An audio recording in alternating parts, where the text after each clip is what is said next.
Hi everyone, welcome back to my channel. For anybody new here, my name is Zion and we talk about all things money. I'm going to update you guys on EBT program, extending them to the summer, and update that Democratic presidential nominee Joe Biden has for future plans of Social Security. And lastly, I'm going to tell you guys about how you could be eligible for a $1,000 reoccurring stimulus payment. So make sure to stick around until the end. Now, if you're someone and you really want to see this next stimulus package pass this month, go ahead and hit the like button down below. And also don't forget to subscribe because there's going to be a lot more content like this. Let's get to the video. Starting off, I want to talk about Social Security. So for all of you guys on SSI, SSDI, VA benefits, our railroad retiree benefits, any sort of government benefit, and specifically to Social Security, I think you guys might be interested in hearing this. Now, I brought up that President Trump absolutely will not sign a bill into law that doesn't have a payroll tax cut in it. The president said one priority in the next round of coronavirus relief is not up for negotiation. That's a tax cut. The president is insisting on a payroll tax cut that would make paychecks larger, but reduce funding for government programs like Social Security and Medicare. You would veto something if it didn't include a payroll tax cut? If it didn't include what we think we need for the economy and for jobs, I would absolutely veto it, yes. So what's a payroll tax cut? Essentially what it would do would allow people to pay less taxes that would essentially contribute to Social Security. So the concerning factor about this is Social Security has been losing funding for year after year after year, and now if you have something such as a payroll tax cut, it really puts the entire program at risk, because if it doesn't have enough money, then it doesn't have enough money to actually continue its monthly payments. And I quickly want to backtrack and explain to you guys what exactly Social Security is. I think we all have an understanding of it, but I want to kind of get into the historical lens of it so people kind of understand how this program works and why it'd be detrimental to the program if we got a payroll tax cut. Social Security was actually developed under the New Deal program, which were a series of different program and initiatives put in place by FDR in order to revive the economy after the Great Depression. The whole point of Social Security was only to last for a set period of time, never to last this long, because essentially it's not 100% sustainable if you don't have people paying into it. And a lot of people don't really like it because you don't really get a choice whether you want to pay into Social Security or not. Now, the issue is, fast forward all of these years, if we do deplete Social Security entirely, the issue is we have a generation of people who are about to retire and they've been paying into Social Security for 25, 30 years. So if we cut it out before they even get to have it, it's an issue because they don't receive it, A, and B, for a lot of Americans, Social Security is their form of retirement. Now, it's interesting because for people like me, Gen Zers, who are paying into Social Security, it most likely will not be around by the time we get there. So there are some Gen Zers who are like, get rid of Social Security now, but there's other Gen Zers who have the understanding that there are lots of people who paid into it for many years and they don't really want to get rid of it.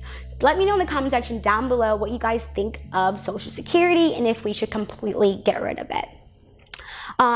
Or if we should keep it going.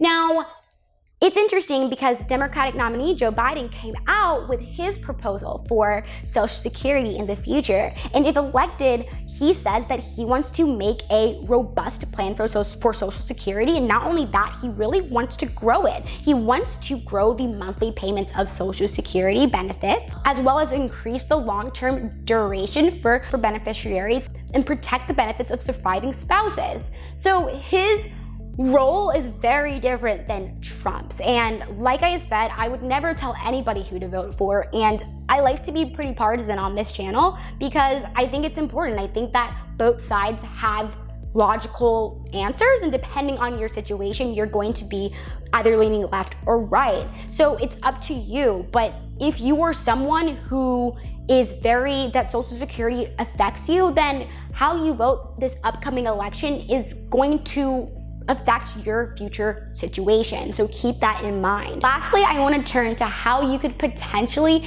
get a recurring stimulus payment of $1,000. Now, we all probably know Andrew Yang, who was a 2020 presidential candidate running for a little while, and he ended up dropping and not winning the Democratic primary. As we all know, former Vice President Joe Biden is actually going to be the Democratic nominee for 2020. With that said, Andrew Yang had this not really revolutionary standpoint of universal basic income. In fact, universal basic income, it's actually something that dates back many years ago. There's been many proposals about it, but he kind of revived this idea of universal basic income.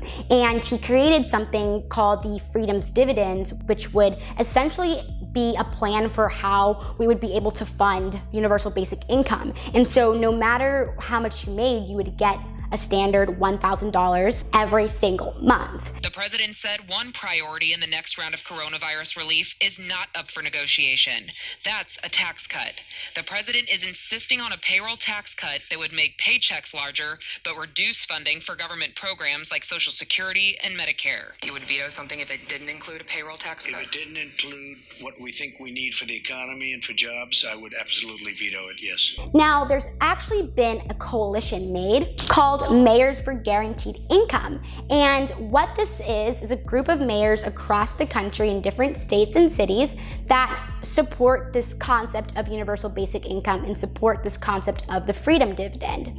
Now, it's interesting because Jack Dorsey, the chief executive officer and the founder to the tech company Square, has actually donated $3 billion towards Mayors for Guaranteed Income. And so we're seeing that there's money being donated for research and for actually trying to figure out how this is and how this could be. So in the future, you could potentially see this actually come into fruition, and people, everyday Americans, no matter what you do, receiving a recurring payment of $1,000 a month. So let me know in the comment section down below how you feel about this proposal. And if you're like, yes, I'm down for it, let me know. Or if you're like, heck no, people need to be working to make money, then let me know in the comment section down below. I love to hear your guys' opinions, and I think that it makes for an interesting time and an interesting conversation. All right, guys, that's all I have for you guys today. I really hope you liked this video. If you did, go ahead and give it a big thumbs up and hit subscribe.